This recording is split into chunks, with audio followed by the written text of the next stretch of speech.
Vamos lá então, pessoal. Espero eu que seja o último vídeo. Vamos lá. O item 6 agora, Estado Civil, igualdade de condições econômicas. Esse é um dos pontos que eu acho que o Rousseau é mais importante, tá? E também é uma das razões dele ser tão odiado por certos pensamentos elitistas, tá? Eu acho que nesse ponto o Rousseau ele avançou demais, tá? Avançou demais. Ele é um filósofo complexo. Os escritos dele não são bem concatenados. Um é feito numa época, depois de 10 anos ele retoma o tema. Mas me parece que nesse último tema que nós vamos ver agora é onde nós temos um salto assim extremamente importante do Rousseau para toda a tradição da filosofia política, que até então, pelo menos dos autores que nós estudamos, esses autores não entraram, ok? Você pode ver que até agora, por enquanto, os autores tratavam muito a questão da liberdade, tá? Mas nenhum deles tratou a questão da igualdade como Rousseau tratou, ok? E é importante dizer isso o seguinte, pessoal, de todos esses autores que nós vimos, nenhum deles é melhor ou pior, tá? Nós temos ali um mosaico de pensamentos. E o Estado moderno, ele é formado por esse mosaico. Então, evita essa história de que esse é melhor que aquele, ou esse é pior. Eu acho que a ideia é vocês compreenderem as questões essenciais de todos eles. E saber que a vida prática, o dia a dia, é muito mais complexo do que a teoria. Então não existe um modelo de Estado Rousseau, Locke, Maquiavel, não. Mas o Estado, eu diria que ele é um mosaico, ele é um pouquinho. Ele bebe um pouco de cada desses autores, tá? Então vamos lá. Para Rousseau, as leis são úteis para quem tem bens e muito danosas para quem não tem bens. Essa afirmação, para a época, gente, é uma afirmação extremamente importante e mostra um autor que, de certa forma, está remando contra a maré.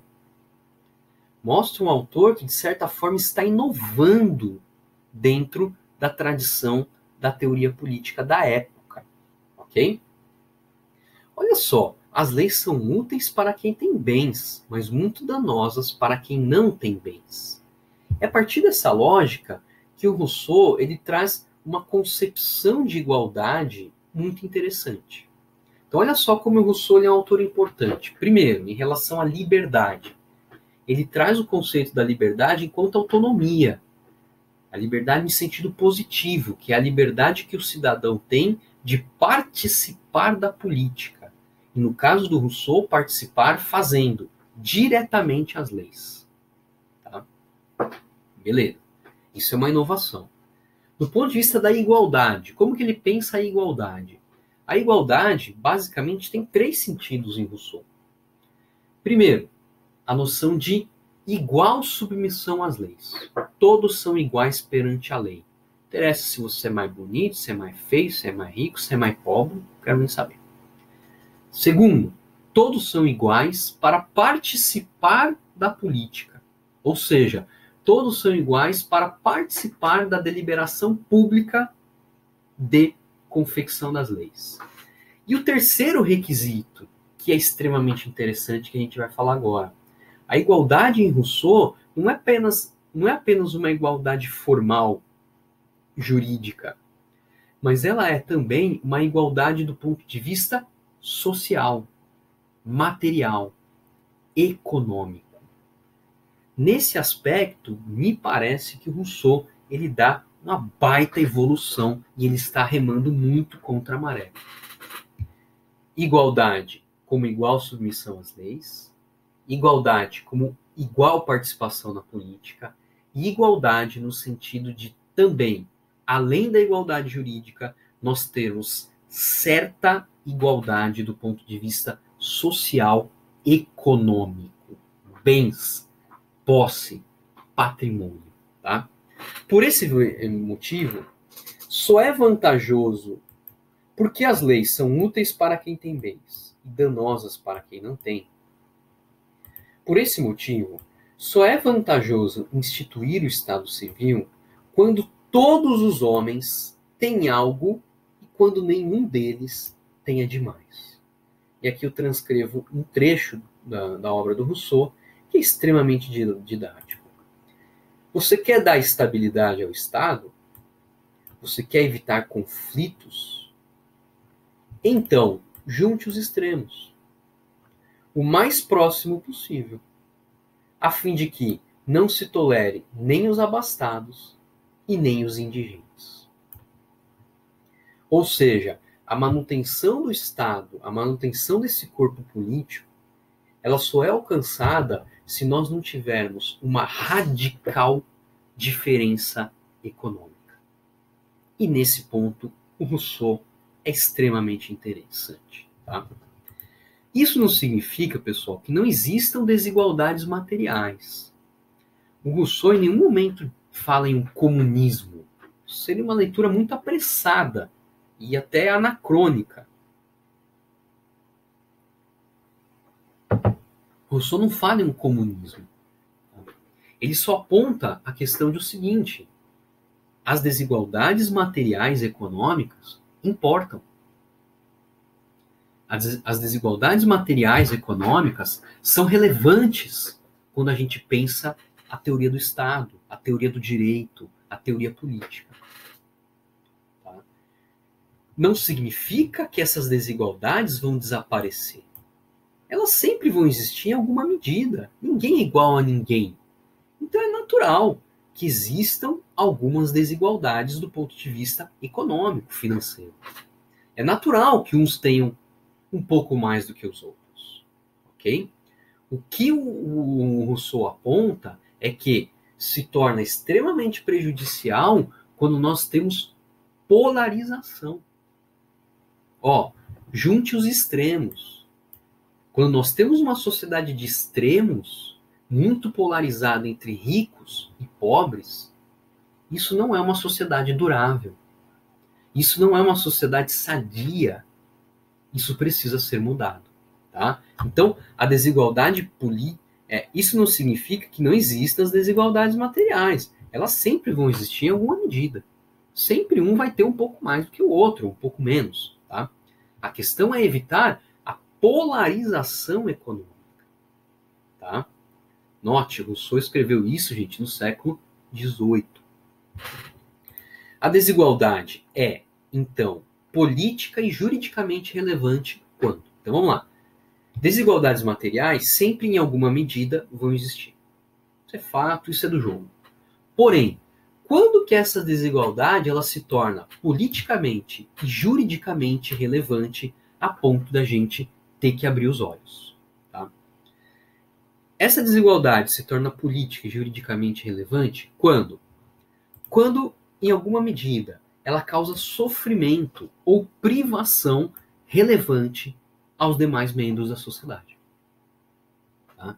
O fato de um ter mais do que o outro, por si só, isso não é politicamente e nem juridicamente relevante.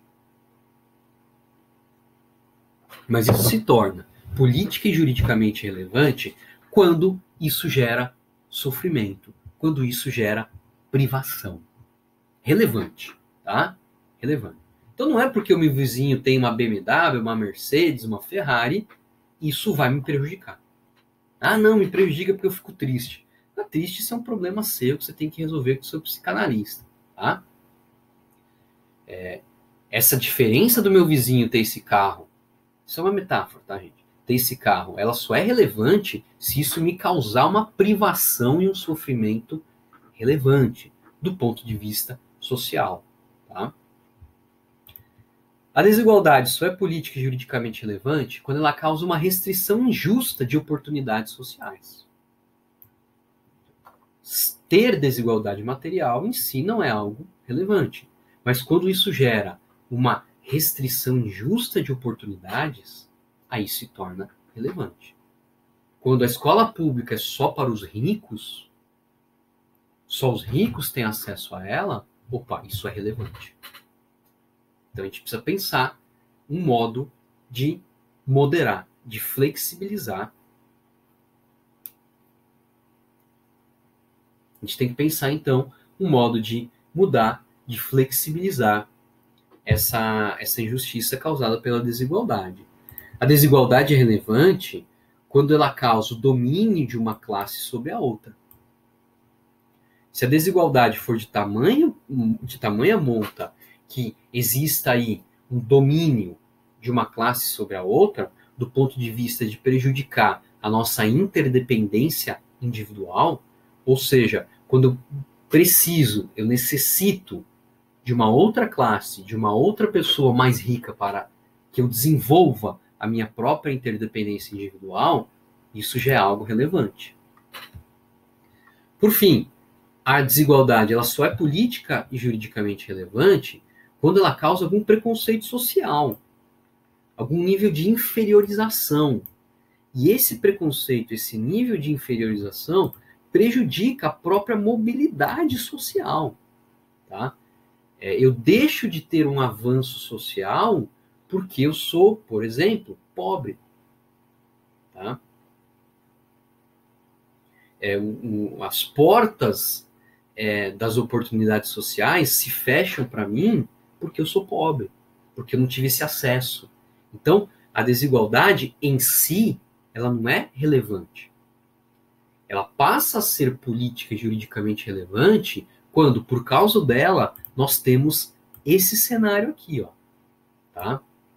Quando isso prejudica o acesso das pessoas aos bens sociais, quando isso causa um preconceito social a nível de uma inferiorização, tá? Prejudicando essa mobilidade do pobre um dia se tornar rico também, ok? Então não é qualquer desigualdade, ela sempre vai existir. Ela só é jurídica e politicamente relevante quando ela afeta e gera essas consequências. Se ela gerar essas consequências, pessoal, essa desigualdade, ela precisa então ser moderada pela lei. Nós, enquanto cidadãos, partilhando daqueles interesses fundamentais compartilhados, precisamos então, mediante a lei, moderar essa desigualdade a fim de que ela não cause esses prejuízos. Ok? Para terminar então, pessoal, alguns autores trazem aqui algumas condições da vontade geral, tá? Na verdade, eu vou complementar aqui coisas que a gente já viu. Essa vontade geral, muitos autores sustentam que ela só seria possível em estados pequenos, geograficamente pequenos, ou seja, em países continentais muito grandes, o desenvolvimento dessa vontade geral seria muito difícil, porque países muito grandes, muito dispersos, você tem um prejuízo, uma dificuldade muito grande em acessar o que seriam esses interesses fundamentais compartilhados. Tá?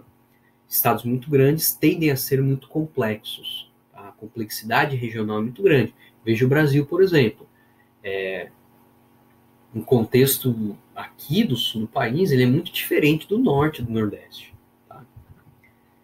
Não estou dizendo que essa perspectiva não funcione no Brasil, a perspectiva de Rousseau, mas é o que muitos autores colocam como condição da vontade geral. A vontade geral ela seria mais factível quando nós temos sociedades simples, ou seja, sociedades que não tenham graves conflitos, graves dissidências. Tá? Porque quando nós temos esses graves conflitos, essas graves dissidências, essas graves discordâncias, é muito difícil acessar esses valores fundamentais compartilhados. Tá? Terceira condição, a vontade geral só é possível se nós temos certa igualdade de condições econômicas. Repito, não é comunismo, não é todos iguais, tá? Mas é um modelo que evite ao máximo polarização de natureza econômica. Tá? Em uma sociedade onde eu tenho polarização, muitos ricos, tá? Uma porcentagem imensa de ricos, uma porcentagem imensa de pobres, eu não consigo acessar essa vontade geral.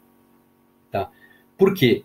Porque essa polarização vai gerar uma complexidade que vai evitar ou dificultar o acesso, tá, a esses valores fundamentais compartilhados que a gente falou até agora. Por isso que, na perspectiva de Rousseau, a vontade geral funcionaria muito bem em uma sociedade composta predominantemente por classe média.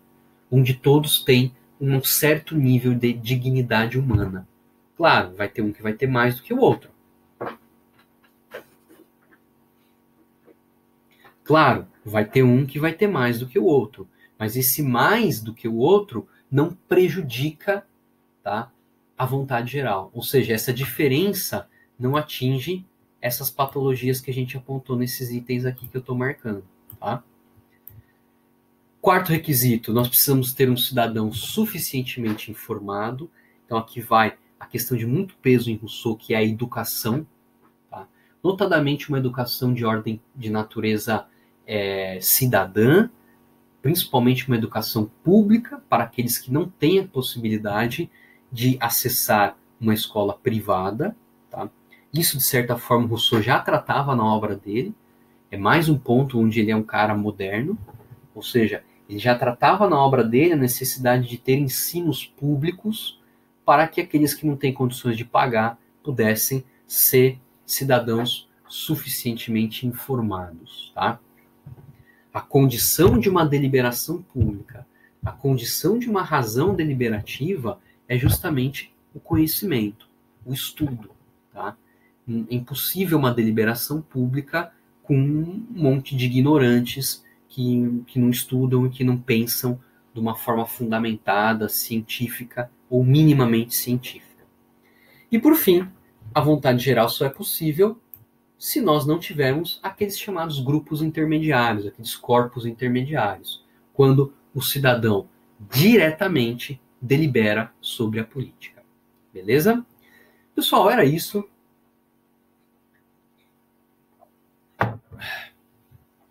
Me despeço de vocês essa semana. O momento que a gente está passando é um momento muito ruim. Eu vou até aumentar aqui um pouco, tá? O momento que nós estamos passando é um momento muito ruim em todos os aspectos, do ponto de vista econômico, do ponto de vista social, do ponto de vista humano, do ponto de vista, eu diria que até existencial.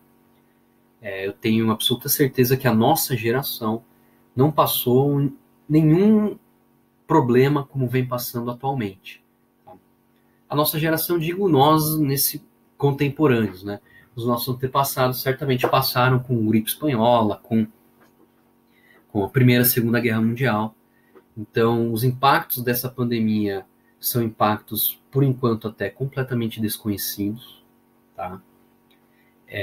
Do ponto de vista da economia, vai ser terrível. Nós passaremos aí alguns anos em recuperação econômica. Enfim, pessoal, nós temos vários problemas acontecendo. Não sei se eu teria oportunidade de gravar um outro vídeo para vocês, mas eu gostaria de manifestar aqui o meu respeito, a minha dedicação. Eu tentei fazer o melhor de mim nessas videoaulas. Infelizmente, nós não tivemos um contato pessoal por muito tempo, mas eu respeito muito vocês. Eu acho que vocês têm grandes possibilidades de continuar os estudos de vocês. O que vir a acontecer no futuro, a gente não sabe, mas eu espero que vocês persistam, que vocês continuem o estudo de vocês, sabendo que tudo isso depende, em última instância, sempre da sua vontade individual. Tá? Eu sei que tem vários fatores que nos levam para baixo, tem vários fatores que nos fazem desistir, mas eu penso que de agora em diante você precisa ter a coragem de continuar, independentemente do que as coisas vão acontecer pela frente. Tá? Repito, eu não sei se eu volto a ter aulas com vocês, mas se esse for realmente o nosso último vídeo, eu faço essa advertência e faço essa despedida, sabendo que foi uma honra estar com vocês nesses meses, torcendo muito para que vocês continuem com garra, com coragem, e que vocês também se coloquem no lugar dos outros, tá? Porque os dias que virão pela frente serão dias extremamente difíceis, ok? Foi uma grande honra, muito obrigado, e vamos seguir a vida. Tchau.